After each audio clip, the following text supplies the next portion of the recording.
Le ranch La Cavetière avance avec une demoiselle qui nous présente ce ranch chez toi, surtout Hélène, c'est ça? Oui, c'est ça. Je vais vous emmener sur les hauteurs des Alpes-Maritimes, à seulement quelques minutes du Canet, où il existe un endroit magique où les animaux vivent en semi-liberté et en osmose avec la nature et avec les hommes.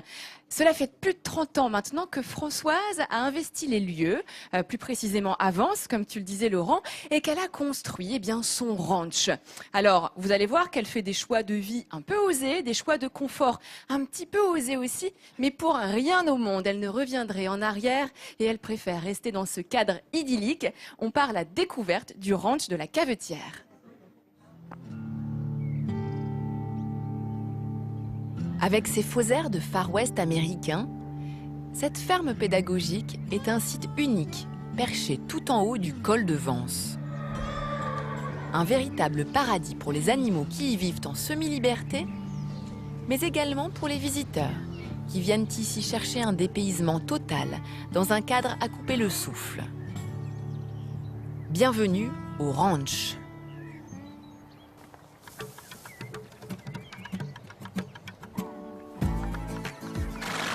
Cela fait maintenant une trentaine d'années que Françoise et sa famille ont investi ce lieu idyllique.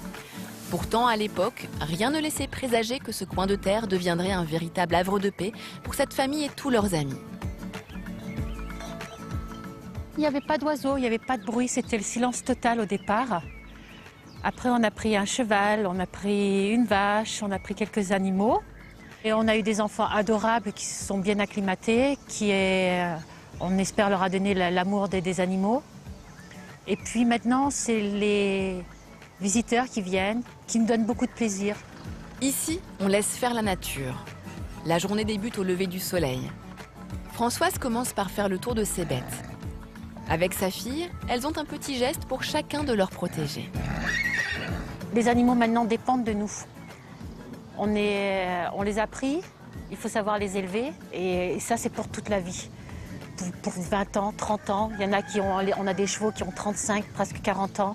Ça c'est, quand on prend quelque chose, c'est comme un enfant qu'on élève, ça sera pour toute la vie, jusqu'à 50 ans, 60 ans. Il faut être bien responsable. Et si la ferme d'il y a 30 ans est aujourd'hui devenue une charmante bâtisse, la ferme n'a rien perdu de son authenticité. L'unique technologie, ce sont ces panneaux solaires qui produisent l'électricité nécessaire à toute l'exploitation. Mais pour l'eau, c'est une toute autre affaire. On n'a pas l'eau courante, on récupère l'eau des puits. Quand il pleut sur le toit, dans des gouttières, et après ça remplit des citernes qui sont une sous la maison et une autre en extérieur pour les animaux. L'électricité, on peut la faire avec plusieurs choses différentes. Mais l'eau, s'il n'y a pas d'eau, il n'y a pas de vie. Ça, c'est vraiment, vraiment très difficile. Ces conditions de vie parfois instables, cela n'a jamais dérangé Indiana, la fille de Françoise. Voilà presque 20 ans qu'elle profite de ce cadre de vie. Et malgré quelques sacrifices, elle n'échangerait pour rien au monde cette enfance fantastique. Le bonheur de voir les animaux découvrir la vie, les voir grandir, ça c'est l'ultime récompense qu'on peut avoir quand on travaille ici. C'est vraiment un travail 7 jours sur 7, 24 heures sur 24, toujours être prêt à aller les aider, aller voir si tout va bien.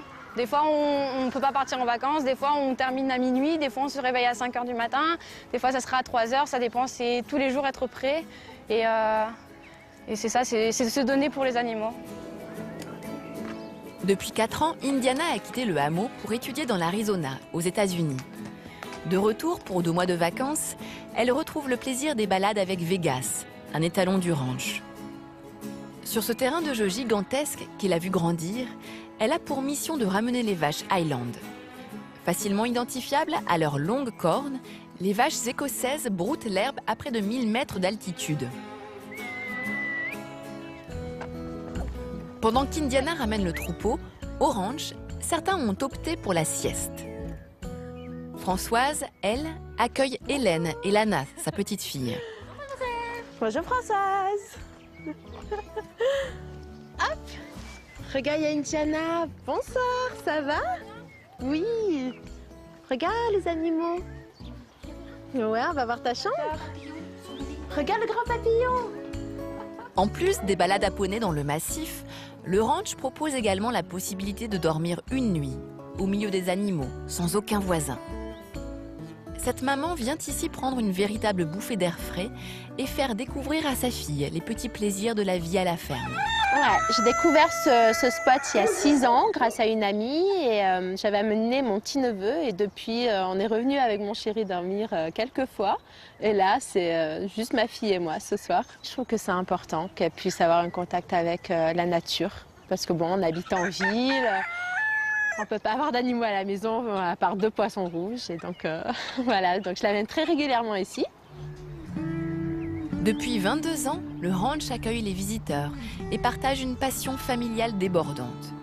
Plus qu'une simple ferme pédagogique, l'authenticité de ce lieu, de ses habitants et de leurs compagnons offre l'impression de se couper du monde. Au royaume des animaux, le temps ne demande qu'à être suspendu.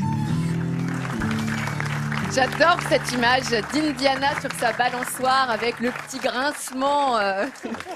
C'est une fois dans l'Ouest.